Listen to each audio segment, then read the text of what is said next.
Warahmatullahi wabarakatuh. Alhamdulillahi rabbil alamin. Wassalatu wassalamu ala asyrafil anbiya wal mursalin. Nahmaduhu wa nasta'inuhu wa nastaghfiruh. Wa na'udzu billahi min shururi anfusina wa min sayyiati a'malina. Man yahdihillahu fala mudilla lahu wa man yudlil fala hadiya lahu. Rabbi shrah li sadri wa yassir li amri wahlul 'uqdatam min lisani yafqahu qawli. Amma ba'd. Alhamdulillah, bersyukur pada Allah Subhanahu wa taala kerana dapat sama pada malam ini. Insya-Allah pada malam ni untuk pengajian Sunan An-Nasa'i, saya kesambung bab yang ke-33, iaitu as-saf bainas sawari, saf di antara tiang. Saf yang terletak di antara tiang. Sawari itu jamak, tiang-tiang tu asal maknanya. Cuma di antara tiang tu sudah, kalau dalam bahasa Melayu di antara tiang tu sudah menunjukkan banyak dah tu. Baik, Imam An-Nasa'i telah mengemukakan satu hadis di bawah bab ini. Hadis dan tajuk bab menunjukkan hukum saf yang berada di antara tiang-tiang. Seperti yang saya sebut sebelum ni, bahawa ada di kalangan kita lah yang menganggap bahawa kalau satu saf tu terputus dengan tiang, itu dianggap tidak baik lah. Tu dianggap terputus saf. Ada yang beranggap begitulah. Baik, di bawah bab ini Imam Nasa'i kemukakan satu riwayat, iaitu riwayat yang ke-821. Itu kena baikilah tu. Hadis ini yang kita bincang pada malam ni sebenarnya hadis yang ke-47. 45, bukan 47, 45. Nah, hadis yang 45. 45 ni mengambil kira daripada awal Kitabul Imamah. Hadis yang ke-821. Wa bi qala akhbarana Amr bin Mansur qala hadatsana Abu Nuaim an Sufyan an Yahya bin Hani an Abdul Hamid ibn Mahmud qala kunna ma'a Anasin fasallayna ma'a amir minal umara fadafa'una hatta qumna wa sallayna baina as-sariyatain faja'ala Anasun yata'akhkhar wa qala qad kunna nattaqi hadha ala ahdi Rasulillah sallallahu alaihi wasallam. Imam Nasa'i dengan sanadnya telah meriwayatkan hadis ini daripada Anas. Anas menyebutkan kami salat bersama seorang pemimpin. Jadi kata Abdullah bin Mahmud. Dia kata pernah kami bersama Anas. Ni kata Abdullah bin Mahmud. Hadis ni orang panggil hadis Anas. Jadi kata Abdullah bin Mahmud, beliau telah berkata, pernah kami bersama Anas dan kami salat bersama seorang pemimpin. Amirim minal umara, maknanya salah seorang daripada pemimpin. Orang ramai telah berhimpit ketika hendak salat, sehingga kami salat dalam keadaan berada di antara dua tiang. Jadi bila berhimpit-himpit itu menyebabkan dia jadi bergerak sampai akhirnya dia kata dia salat di antara dua tiang. Dalam situasi itu, sebab dalam situasi itu dia tidak ada tu di segi teks asal Arab tu, cumanya mafhum daripada syarah lah. Jadi dalam situasi itu Anas telah undur ke belakang. Beliau pun berkata, dulu kami di zaman Rasulullah sallallahu alaihi wasallam mengelakkan diri dari salat dalam keadaan begini. Dalam keadaan berhimpit-himpit telah bersesak-sesak itu, kami cuba elak. Mana kalau ada nampak saf tu terlalu itu, kami akan undur ke belakang lah. Mana kami jaga supaya tidak jadi berhimpit-himpit gitu. Itu maksud yang disebut oleh Anas. Maknanya supaya keadaan musalli yang berada dalam saf itu tidak terlalu ketat. Kalau berhimpit-himpit menyebabkan jadi rapat, kan jadi tak selesa lah salat itu. Itu mafhum secara umumnya. Baik, cuba tengok perbincangan dan pedoman hadis ini. Hadis Anas adalah sahih. Hadis bab menyebutkan dalam suasana berhimpit-himpit itu Anas telah undur ke belakang. Kenapa beliau bertindak demikian?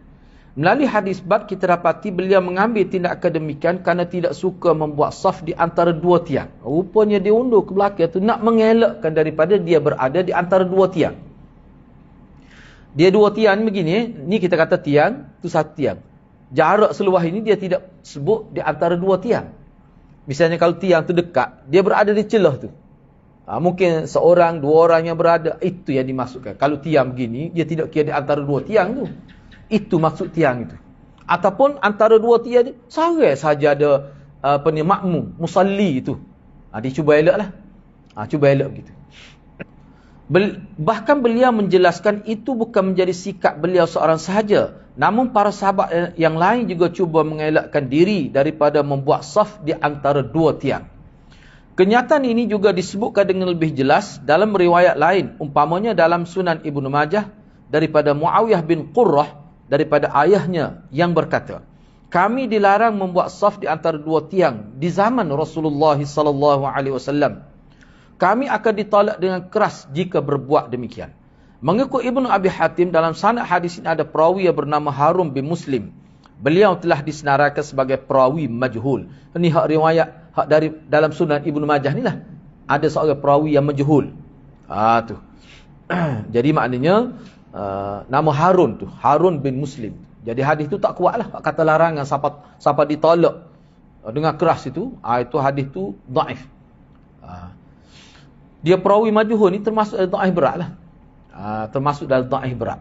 Mana perawi itu tidak dikenali. Cuba tengok nombor 3 kan. Tu nombor 2 tu sebagai kenyataan umum lah. Ulama telah berbeza pandangan dalam isu membuat saf di antara dua tiang. Cuma sebelum saya nak baca yang ni, saya nak sebutlah secara ringkas. Jadi gambaran yang cuba disampaikan oleh Anas ini maknanya tidak suka lah. Cuba elok. Sebab apa? Sebab kita kena tahu seperti yang saya sebut tadilah, di antara dua tiang tu, mana dia merujuk kepada binaan masjid tu mungkin setengah-setengah tu. Kalau ada tiang yang berdekatan, dua tiang tu tiang yang berdekatan. Mana kalau kita kata setengah-setengah tu terpaksa buat tiang kerana tambahan bangunan berlaku, tiba-tiba di celah tu memang kosong lah sampai 5-6 orang kita kata. Tu tidak dikira, tu boleh. Ni seorang saja antara dua tiang tu misalnya, ataupun dua orang. Itu yang dimaksudkan. Yang ketiga, cuba tengok tu, ulama telah berbeza pandangan dalam isu membuat saf di antara dua tiang. Yang pertama, hukumnya makruh. Antara tokoh yang berpendapat begini adalah Ibnu Mas'ud, Hudzaifah Ibnu Yaman. Diriwayatkan Ibnu Abbas dan An-Nakhai juga berpendapat demikian juga. Yang kedua, harus. Hukum mana pun harus. Walaupun kita seorang sahaja berada di antara dua tiang, itu harus. Syaratnya kita ada panduan untuk membetulkan saf itu. Jadi antara yang berpendapat harus adalah Ibnu Sirin, Malik dan Ashabur Ra'yi.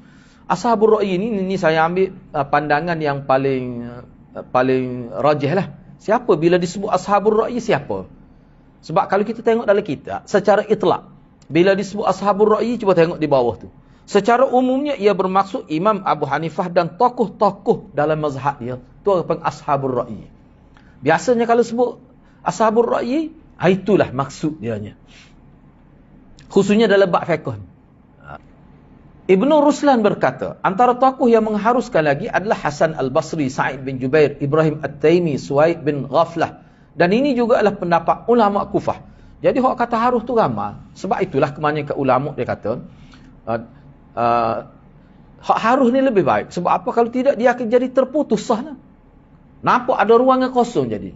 Sebab kalau tiang tu tidak dikira kosong dengan sebab ada tiang itu. Terisi juga sah itu. Itu kan. Dia sebenarnya punca paling utamanya dia dikira takut tidak inqita lah, takut terputus sah tu. Sebenarnya tidak begitu. Tidak begitu tidak begitu. Bila keadaan tu tak boleh nak elak, dia akan berlaku gitu. Tak dapat tidak dah. Lepas tu kalau tak boleh tiang dinding macam mana? Tu yang disebut oleh ulama tu.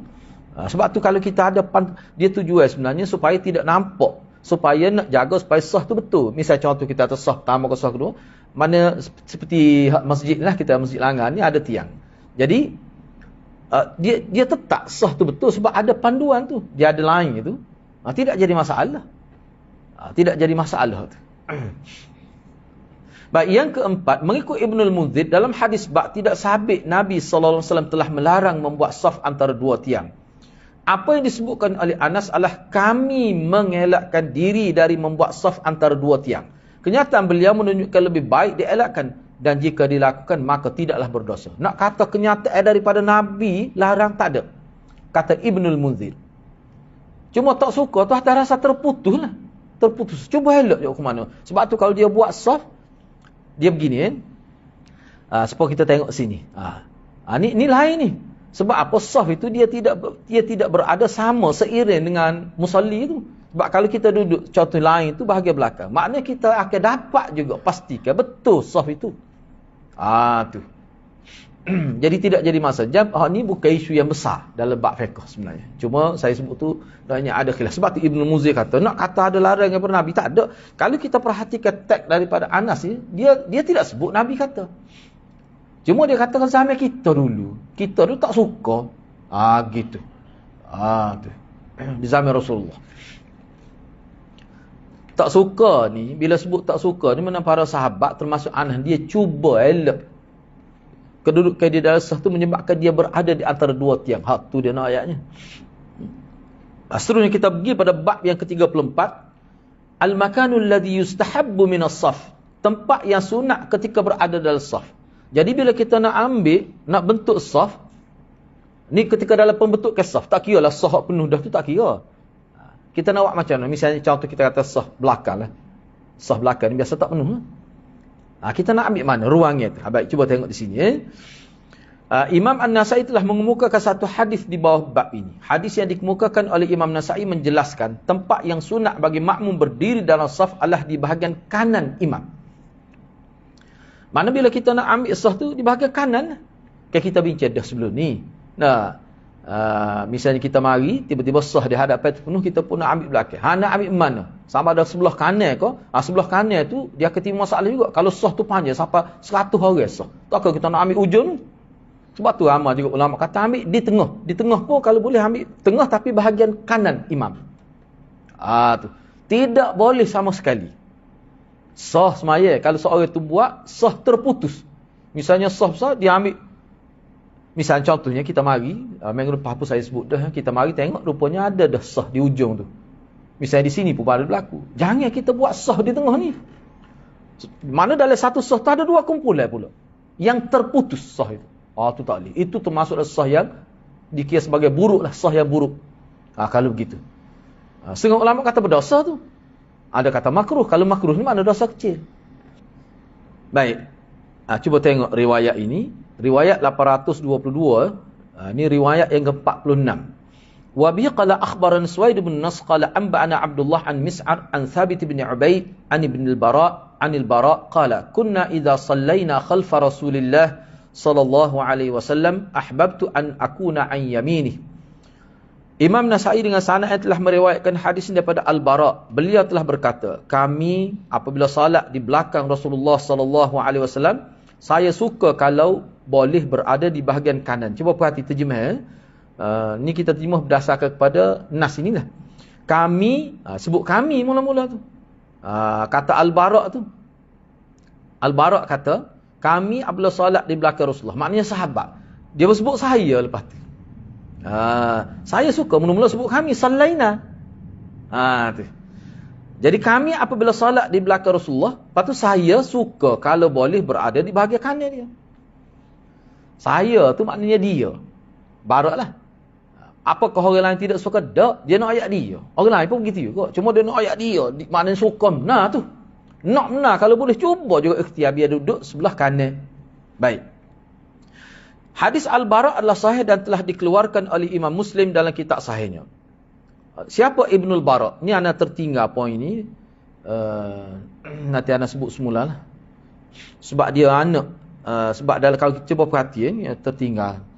Rasanya anda tarik dah. Tapi dia gini, cuba tengok dalam teks itu. Hadis ini diriwayatkan daripada Ibnul Bara'. Anak Bara'. Anak Bara' ni Bara' bin Azib itulah. Sahabat Nabi. Anak dia ni, siapa dia? Ada anak dia nama Zaid. Ada seorang lagi anak dia nama Ubaid. Dua orang anak dia. Anak asal anda tulis dah macam mana boleh tertinggal ni. Jadi anak Al-Bara' ini ada dua orang. Jadi kebanyakan ulama kata hak nama Zaid tu. Seorang lagi Ubaid. Ubaid tu tidak. Itulah akan anda akan sebut semula. Anda buat lampiran lah ni sebab anda ada sedikit huraian di situ. Jadi antara dua anak dia tu hak mana? Hak mana? Tadilah Zaid itu. Ada salah lagi Ubaid. Semua ni perawi hadis belaka. Cuma hadis ni hak mana? Siapa begitu mu ulama kita pasti. Nak ayatnya data dalam database lah kita kata tak. Nak boleh ada buat database tu, maklumat tu, siapa cek saudara-saudara anak dia mana. Sebab setengah-setengah anak tidak perawi pun, tidak perawi hadis. Tak terlibat pun dalam ilmu ni. Yang mana Zaid dengan Ubaid ni kedua-dua terlibat sebagai perawi hadis. Jadi hak riwayat hadis ni hak mana?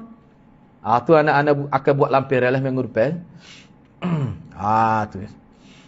Sebab buat dah tu siapa Ibnul Barak sepatutnya ada jawapan tu. Tak apalah gitu. Tujuannya supaya dia gini, kalau kita tengok di sini, dia hadis ni dah. Bila sebut Ibnul Barak, dia jadi mubham tu tak jelas. Hadis tak boleh gitu. Bila perawi dia kena jelas. Siapa gitu sekali. Nak ayatnya ilmu periwayatan, ilmu nakli ni, menakalkan maklumat dalam konteks ilmu hadis ni, dia tak boleh main-main lebih kurang gitu. Anak Barak, nama ke dia? Siapa ya? Anak dia berapa orang? Lepas tu ramai-ramai anak dia semua perawi belaka ke? Tak. Tu siapa ulama boleh kena pasti gitu. Kalaulah kita pergi begitu saja, orang nampak tak jelas mubham ni. Perawi mana boleh mubham gitu. Jadi hadis tu kalau tidak jelas perawi tu. Ada ni jelas. Tahu mana? Tengok dalam riwayat lain. Tengok dalam riwayat lain. Tu ana ada buat penjelasan sebenarnya. Macam mana boleh tengok ni? Tak apalah, ana bagi semula. Okey, cuba tengok nombor 3. Apa sebab para sahabat suka berada di bahagian kanan dalam sah pertama? Khususnya sah pertama. Kita sebut sah pertama sebab sah paling lebih. Sah kedua begitu juga. Bila kalau buat sah kedua pun, ambil bahagian tengah, duduk sebelah kanan. Kenapa berlaku begitu? Sebabnya, Rasulullah SAW akan berpaling ke arah musalli yang berada di sebelah kanan terlebih dahulu apabila memberi salam. Tu sahabat suka. Para sahabat rasa senang hati dengan fenomena ini dan yang lebih menyenangkan mereka kerana mereka akan mendengar doa Nabi SAW yang menyebutkan Rabbi kini azabaka yawma tab'ath. Ataupun Nabi berdoa Rabbi kini azabaka yawma tajma' ibadak. Tu anak tak berbaris tu, bubuh sendirilah lagu mana baris. Apa maksud Rabbi kini azabaka yawma tab'ath? Ya Allah, ya Tuhanku, jagalah aku daripada azab engkau pada hari engkau membangkitkan manusia daripada kubur dia tu. Ataupun Nabi kadang-kadang ada juga Nabi doa gini, Rabbi, wahai Tuhanku, kini itu maknanya jagalah aku. Azabaka yauma tajma' ibadak, pada hari engkau mengumpulkan hamba-hamba engkau di pada mahsyar itu. Mana doa setiap kali wis halal kan ni antara yang Nabi baca. Jadi sahabat dia suka dengar hal tu. Kalau duduk jauh tak dengar, sah 3 tak dengar. Ada sah pertama tu tak dengar, suka tu. Maknanya jadi berebut sah tu. Baca kena pergi awal lah nak duduk sah tu. Gitu. Itu antara yang disebut oleh ulama lah. Jadi maknanya dari kesimpulan yang paling utama daripada hadis yang ke-822 ni, mana sahabat ini sangat mengutamakan panggil saf, kedudukan sah tu sebelah kanan atas dasar tadilah. Khususnya kalau dalam sah pertama. Sebab kalau sah kedua, ketiga, keempat tu mungkin tak dengar. Ada doa Nabi sebab Nabi bukanlah baca kuat sangat. Tetapi orang duduk sah pertama, dia akan bunyi. Maknanya kelebihan lah, kelebihan. Baik, seterusnya bab yang ke-35. Hak nombor 32 tu boleh tengok sendiri. 32 tu, nota kaki bawah tu. Kami tadi kan, kami solat di belakang Rasulullah, lepas tu dia sebut saya. Kepelik tu. Sepatut kalau kita kata kami solat di belakang Rasulullah, kami suka, baru selarah. Cuba tengok ni. Dalam riwayat Muslim digunakan ganti nama pertama kami, bukan saya. Ahbabna an akuna, yang bermaksud kami suka berada. Jadi hak kita terjemah ni berdasarkan riwayat Nasa'i.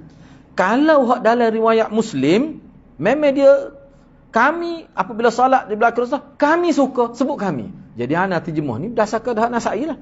Sebab tu bawah tu kalau dalam hak Muslim dia tidak sebut saya, kami. Selarah dengan hak kami semaya tadi. Tak apalah. Ayatnya perbezaan riwayat. Dia sebenarnya kau ginilah kita boleh nampak bahawa dalam sistem periwayat hadis perawi dan nas itu sendiri dia ambil kira. Beza. Ni semua ni berlaku dengan satu kaedah pengumpulan hadis dalam isu yang sama. Bicara bab gapo? Carilah hadis sama. Baru nampak ada perbezaan dalam Muslim. Dak sebut ahbabna, bukan ahbabtu. Sebab dalam Nasai sebut ahbabtu, saya suka. Jadi kalau tu saya, tu makna barak lah. Tapi kalau sebut ahbabna, kami, tu makna dia dan juga merangkumi sahabat-sahabat yang lain. Itu perbezaannya. Baik. Bab yang ke-35 tadi, iaitu ma'alal imam minat takhfif. Kewajipan imam meringkas ke salat. Kewajipan imam meringkas ke salat. Imam An-Nasai telah mengemukakan 3 hadis di bawah bab ini. Ada 3 hadis.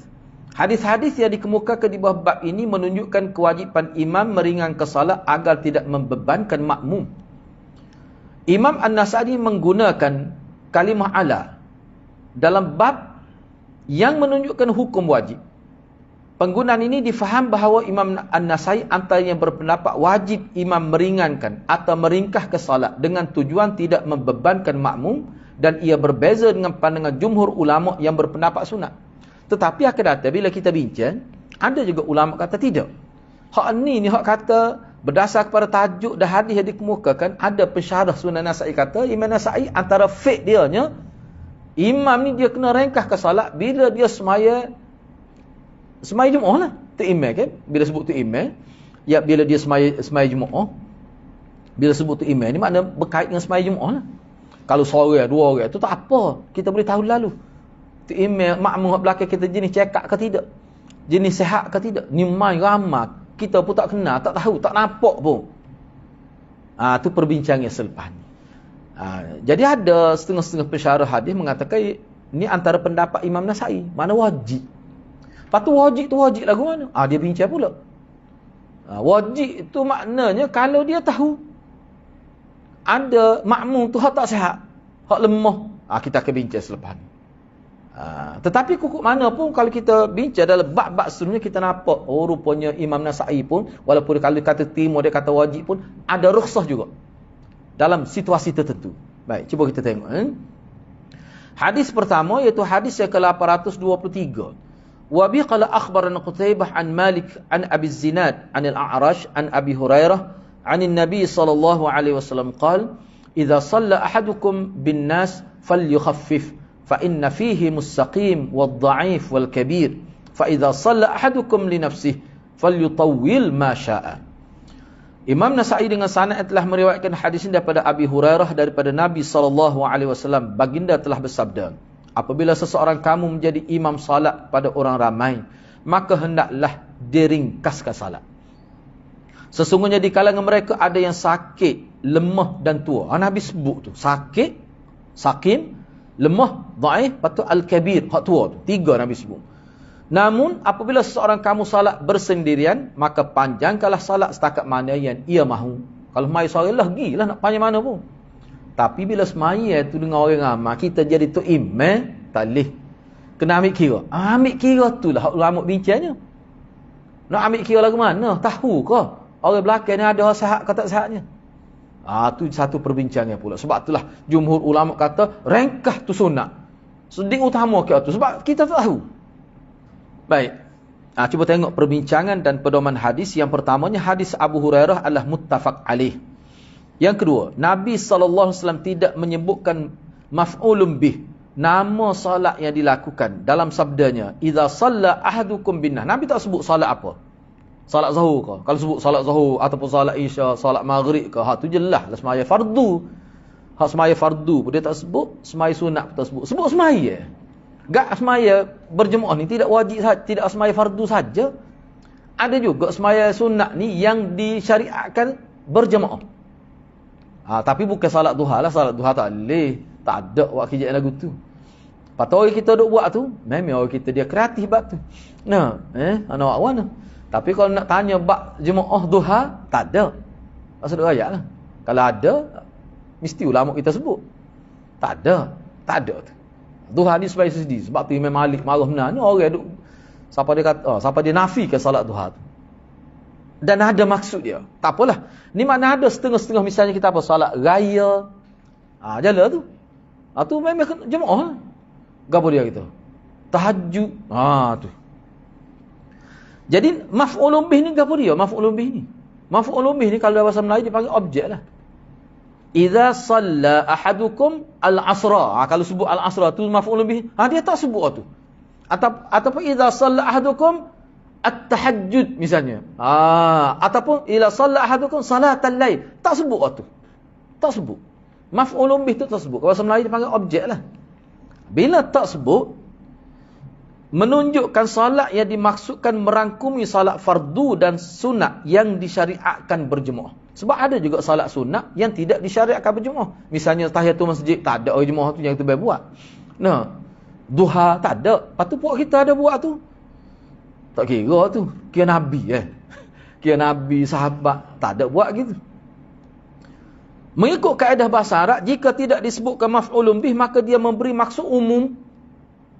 Tak sebut maf'ulun bih tu dari segi bahasa Arab, mana umum. Boleh berlaku semaya fardu pun boleh masuk dalam ni. Semaya nafilah, semaya sunat pun boleh. Maknanya kena rengkah belaka tu. Tambah-tambah kalau semaya raya. Ramah ketemu. Kena rengkah lah semaya tu. Dan Nabi pun khutbah pun tidak panjang kalau kita tengok dalam hadis. Rengkah. Ni siapa kena tunggu sejam lebih sakit tayar mana lagu tu. Tak boleh lah membebankan. Dia membebankan makmum ni termasuk dalam dosa. Termasuk dalam dosa. Sebab tu Nabi kita bicara dah sebelum. Sebab apa yang Nabi tak benar bila tu bangun qomat kena tengok aku tubik dulu. Takut jadi lama duduk diri tu. Setahun tu Nabi nak jaga makmum ni. Bapa tu tak sewi, rasa tak puas hati ketika berada di masjid. Nak cuba elak semungkin, semaksimal mungkin perasaan benci, nak marah, tak senang hati ketika mengerjakan salat. Ni lama doa menunggu. Tak boleh gitu tak boleh. Jangan buat kerja lagi tu. Siapa ramai ketemu klik, dah tunggu sejam lebih kat 2 jam.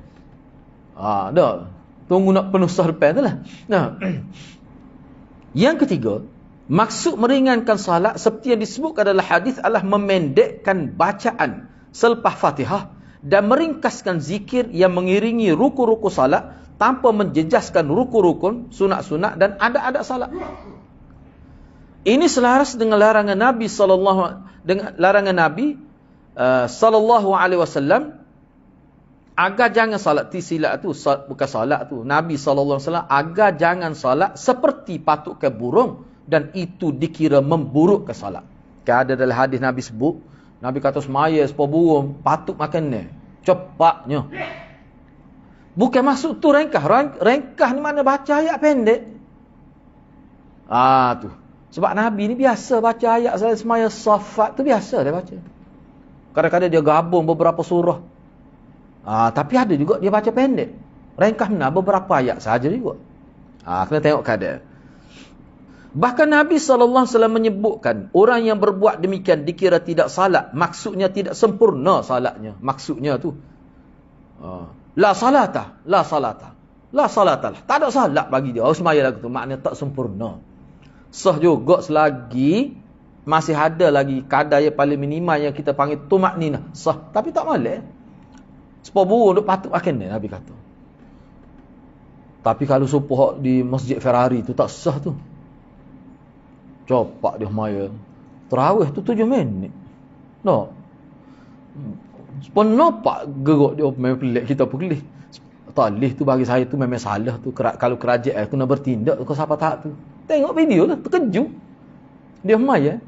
Dia baca Fatihah tu senapah. Tak berhenti. Berhenti ni zalim. Berat benar tengok sendiri 7 minit. Berapa?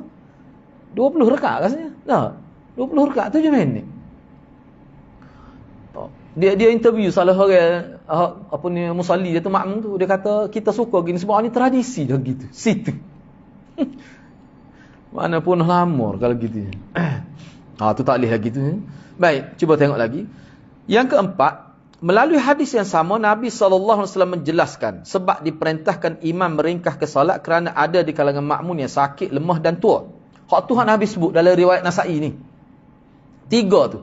Saqim, dhaif dan kabir. Itu Nabi sebut. Mana sebab itulah kerana ada orang-orang ni lah. Maka jangan panjang sangat. Lepas tu panjang tu termasuk dalam perkara amrun iktibari tu, benda subjektif, setara mana panjang, setara mana ringkas, setara mana pula. Tu pula ulama tak boleh nak sebut dengan tetap. Sebab perkara tu dia bergantung pada keadaan dan situasi tu. Baik. Jadi dalam hadis yang sama Nabi sebut illah. Sebab apakah ada arahan supaya direngkah ke solat? Sebab ada makmun yang sakit, lemah dan tua. Jadi apa perbezaan ketiga-tiga kalimah ni? Ada perbezaan ke tidak? Baik. Sakit ataupun as-sakim yang dimaksudkan ni huraian ni dari sudut bahasa. Ulama kita hurai dari sudut bahasa. Yang dimaksudkan sakim atau kita jemuh dalam bahasa Melayu kita sakit adalah situasi seseorang yang sakit dan tidak merujuk pada umur. Hak ni tak merujuk pada umur. Boleh jadi umur 20, muda pun dah sakit. Ni makna bila sebut sakit dia tidak merujuk pada umur. Baik. Boleh jadi ia muda atau tua. Manakala ad-dhaif, yakni lemah, lebih merujuk pada fizikal seseorang yang lemah atau dekat kepada sakit. Yaqrub ila al-marid, dekat kepada sakit. Tapi tak siapa perekat sakit lagi. Manakala kalimah al-kabir yang terjemuh dalam bahasa kitanya tua lah, lebih merujuk kepada telah lanjut usia yang sudah ada ciri-ciri lemah fizikal tetapi tidak dikategorikan sebagai sakit. Orang tua benar, tapi orang tak panggil sakit. Tapi tua lah diri pemerta agak berasa lengah, tak boleh. Tapi orang tak panggil sakit lagi tu. Dia nyakit jatuh tak ada. Kalau pergi doktor tak ada nyakit pocik ni. Ada je. Tapi kis tua, maka dia jadi lemah tubuh dia. Hak ni merujuk pada umur. Tu maksud dia. Baik, dalam beberapa riwayat lain, Nabi SAW menyebutkan secara khusus makmum yang lemah. Umpamanya wanita hamil, ni saya tak sebutlah riwayat supaya lebih ringkas. Banyak riwayat tu. Misalnya perempuan hamil, ibu yang sedang menyusu, kanak-kanak, orang musafir, dan disebutkan juga orang yang ada keperluan mendesak. Jadi ini antara faktor-faktor yang dikategorikan di bawah dhaif itu. Dhaif. Yang kelima, insya-Allah kalau kita baca semua kita boleh nampaklah maksud sebenar Nabi itu gapo dia. Hadis bab menjelaskan sifat agama tauhid yang dibawa oleh Nabi SAW tidak menekan dan membebankan penganutnya, bahkan ia bersifat rahmat dan meraihkan. Syariat telah memerintahkan imam merengkah ke salat yang merupakan ibadat paling utama, bahkan rukun agama, selepas syahadatain, selepas mengucap dua kalimah syahadah, demi memudahkan para makmum yang pelbagai ragam dan kemampuan itu. Nak jaga tu, yalah, kalau pengalaman kita jadi imam, kita boleh jumpa lah ni. Siapa anak dulu ada beberapa tahun, 3 tahun jadi imam tu, ada seorang mari, dia kata, Ustaz, kalau boleh pendek, jangan panjang sangat Ustaz. Jadi kadang-kadang kita tak ada setengah muka surat tu, bagi dia panjang. Berat kat lah. Nah, dia kata tak semari, berasa nak mari semari Jumaat. Dia sebut itu. Kira-kira ugut tu medah tu. Nak kira-kira tu. Tak semari, berasa nak mari. Tak ada apa kita kata tak. Tapi memang dia malah keadaan itulah mari ni yang dimaksudkan. Mana kalau tertugi tu kita pendek lagi tak apa. Jadi kita baca tu beranjur sikit, nak suruh lama tu. Tu. Baik, tak apalah. Imam Tirmizi dalam kitab Jami'-nya, ni dalam kitab Sunan Jami' Tirmizi lah, telah menyebutkan pendapat yang menyatakan imam wajar merengkah ke salat adalah pendapat kebanyakan ahli ilmu. Mereka memilih imam tidak wajar memanjangkan salat kerana ia akan menyusahkan makmum yang lemah fizikal, menyusahkan orang tua dan membebankan orang sakit. Ini saya terjemah kata-kata Imam Tirmizi. Beliau juga ada menyebutkan bahawa beliau tidak tahu ada khilaf dalam masalah. Mana setakat pengetahuan Imam Tirmizi, dia kalau semua ulama terima ni, tak ada khilaf. Dia kata gitu. Bahkan Ibnu Abdul Bar ni tokoh-tokoh belakang ni. Kalau baca kitab kat jumpa seumur ni nama ni. Bahkan Ibnu Abdul Bar menyebutkan hal ini adalah sunat dan menghukumkan sunat itu sudah menjadi ijma' ulama. Siapa dia kata gitu? Sunat tu. Ialah setengah orang lain kata tak siapa mereka ijma'. Tapi saya sebutnya dia kata. Melalui perbincangan para ulama tidak dapat dinafikan ada khilaf di kalangan mereka. Adakah arahan Nabi SAW kepada imam agar meringkaskan salat sebagai arahan wajib dan mutlak sifatnya, atau di sana ada kelonggaran untuk imam memanjangkan salat? Atau khilaf. Melalui amalan Nabi SAW sendiri dan sebahagian sahabat, didapati tidak ada ketetapan mutlak meringkaskan salat. Bahkan banyak riwayat menyebutkan Nabi SAW dan sebahagian sahabat memanjangkan salat ketika mereka menjadi imam. Banyak kita jumpa riwayat gitu. Kenyataan ini difahami oleh ulama. Isu memanjangkan dan meringkaskan salat adalah mengikut persetujuan dan persefahaman antara imam dan makmum, atau menurut uruf semasa bagi masyarakat setempat. Hak inilah Imam Syafi'i kata yang paling afdal jadi imam masyarakat setempat tu, sebab dia lebih tahu makmum dia tu lagu mana. Ini antara dalil dalam mazhab Syafi'i. Kalau nak jadi imam ni, hak mana lebih afdal? Orang mungkin tolak, orang situ juga. Sebab ni dia boleh tahu di kalangan bapak kita ni ada makcik, ada pakcik tua-tua, dia tahu. Kalau orang luar nak tahu mana? Duduk luar mungkin. Mari tanya semaya. Dia mungkin banyak terlepas pandai lah.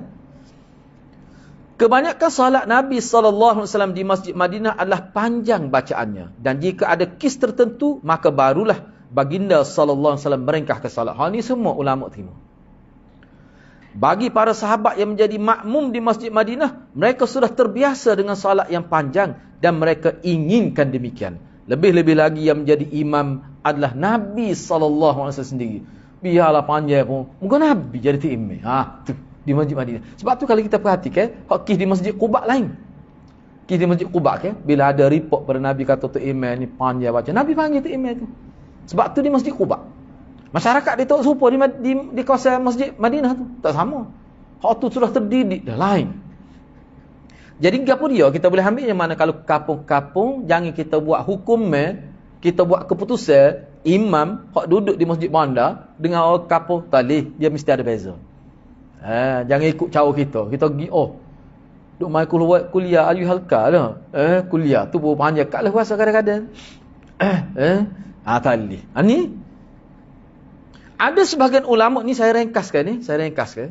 Ada sebahagian ulama yang mentarjihkan dalam isu ni, dalam isu memanjangkan ataupun meringkaskan salat, pendapat sunat lebih kuat kerana melihat kepada kenyataan zahir hadis dan juga dengan alasan imam tidak tahu dengan pasti keadaan makmum beliau. Adakah mereka semuanya kuat dan sihat, atau ada sebahagian yang uzur dan sakit atau lemah fizikal. Atas alasan itu, makna lebih aula. Oleh kerana itu kembali kepada saranan zahir hadis lebih aula. Kita kembali kepada asal hadis, atau lebih aula lagi. Ni pendapat jumhur ni. Ni pendapat jumhur. Baik. Cumanya panjang tu setahu mana. Tu tengok keadaan. Sebab tu anak sebut tadi, mana antara imam dengan makmum dia kena ada kontak lah. Dia kena tahu. Makna kalau makmum ni, kalau dia berasa berat imam, dia kena maklum. Imam pendek sikit lah. Dia kena maklum, dia kena ada tu komunikasi tu. Dia kena ada. Sebut ke Tok Bila, ke sebut ke EJK ke, Datuk Imam sendiri pun dia kena terima lah. Jangan Tok Imam kata, tengok bola tak apa. No. Janganlah kata gitu tengok bola. Dia boleh tidur, boleh duduk atas kursi lah cerita. No. Ni semaya ni. Tak boleh nak kiyah gitu, tak kena kiyah gitu. Dia kena ada, maknanya kena bincang lah. Yang keenam, syariat Muhammadiyah. Muhammadiyah ni syariat Nabi Muhammad lah. Kerana guna istilah yang kadang-kadang ulama guna juga dalam kitab. Jadi syariat Muhammadiyah bukan tarikat ni, ni yang silap kan. Ini mana ajaran Nabi lah. Syariat Muhammadiyah yang tidak lupa kepada pihak yang berkemampuan dan mempunyai keinginan untuk memperbanyak ibadat, khususnya salat, dengan memberi kelonggaran kepada mereka, meningkatkan kuantiti ibadat jika mereka salat bersendirian, dan dalam masa yang sama wajib menjaga kualiti ibadat yang dilakukan. Maknanya dia nak banyak baca Quran pada dalam sembahyang lagi. Kalau sembahyang seorang dibenarkan, tak ada masalah. Mereka boleh melakukan salat dengan membaca Al-Quran dan zikir dengan sebanyak mana yang mereka mahu, tapi syaratnya kena munfarid, tak boleh berjemaah. Yang ketujuh, melalui maklumat hadis kita dapati Nabi SAW dan para sahabat melakukan salat secara bersendirian dengan begitu panjang bacaan Qurannya. Pada ketika qiyam, dan dipanjangkan juga baca zikir pada ketika rukuk dan sujud. Bahkan ada riwayat sebut, ada ketika yang Nabi sembahyang tahajud tu, ketika rukuk sepanjang qiyam, ketika sujud sepanjang qiyam. Jangan buat masa rukuk tu baca Quran, tak boleh. Sebab tu ada hadis Nabi lari. Jangan buat gitu. Tapi zikir, doa dalam hati, dia berzikir bang, boleh. Semua sunat. Gitu kan. Dia sujud selama tu juga. Bahkan ada dari riwayat sebut sahabat kata pernah kita jadi makmum salat tahajud Nabi, lengah tekak ni. Sujud, lama doa. Nabi duduk zikir masa tu. Dia sahabat tidak tahu ceritanya, sahabat tak tahu Nabi nak baca panjang. Dan Nabi pergi semaya sunat tahajud di masjid, dia tengok ni peluang kita. Apanya baca surah Baqarah. Sahabat kata kalau orang lain jadi tiimam mufaraqah dah. Tapi saya ke Nabi, ada sahabat begitu nak jadi Nabi. Padahal Nabi tua dah tu. Macam mana boleh mempunyai kekuatan fizikal siapa boleh gitu? Kerana latihan lama. Latihan lah, stamina gitu. Baik, hadis kedua ni ringkas saja. Hadis yang kedua ni ringkas saja. Iaitu hadis ke-824 ataupun hadis yang ke-48 hadis yang ke-48. Wa bi qala akhbarana Qutaibah qala hadatsana Abu Awanah an Qatadah an Anas anna an-nabiy sallallahu alaihi wasallam kana akhaffan nas salatan fi tamam. Imam Nasa'i dengan sanad telah meriwayatkan hadis ini daripada Anas bahawa Nabi sallallahu alaihi wasallam adalah orang yang paling ringkas solatnya namun paling sempurna. Ringkas tapi sempurna. Paling ringkas dan paling sempurna. Apa maksudnya? Di sini sebenarnya ada fake jugalah. Bab yang dibuat oleh Imam Nasa'i ini ada fake dia juga. Cuba tengok di sini. Yang pertama, hadis Anas adalah sahih dan ia dikeluarkan oleh Imam Muslim dalam kitab sahihnya. Yang kedua, Imam An-Nasa'i membawakan hadis Anas selepas hadis Abu Hurairah sebagai menjelaskan bahawa imam yang meringkah ke salat mesti menjaga kesempurnaan salat mengikut amali salat yang telah ditunjukkan oleh Nabi sallallahu alaihi wasallam. Kenyataan Nabi sallallahu alaihi wasallam, sallu kama raaitumuni usalli, ni selawat depan ni, kata-kata Nabi hak ni tetap menjadi asas utama dalam pelaksanaan salat. Walaupun ringkas pun dia tak boleh lari daripada cara Nabi. Jangan jadi hilang sifat semaya kerana nak ringkas, itu tak boleh. Itu tak boleh. Hadis Anas ini menjadi mufassir dan mubayyin, penjelas dan pentafsir kepada arahan Nabi sallallahu alaihi wasallam dalam hadis Abu Hurairah sebelum ni. Sebab sebelum ni sebut ringkas saja. Lagu mana ringkas? Ringkas pun kena jaga kesempurnaan dia tu. Misalnya ada disebut dalam kitab fiqh, misalnya subhana rabbi, misalnya kita baca subhana rabbiyal azim. Paling kurang setara tu. Wa bihamdih pun tak ada. Tapi kalau baca subhana rabbiyal azim, tu tak boleh. Tu ringkas lagu tu tak boleh. Itu termasuk dalam sembahyang yang buruk. Subhana rabbiyal a'la, baca gitu, nak ringkas. Sebab dalam hadis kalau sunat perut kena niat mufaraqah, jangan duk rosakkan sembahyang. Sunat perut tak nak ni. Dia pun baca bismillahirrahmanirrahim misalnya, pergi sakit perut, dah dia kena mufaraqah lebih baik. Berhenti sembahyang. Lepas tu sembahyang semula, jangan sambung. Sembahyang semula lepas tu. Kalau berlaku gitu.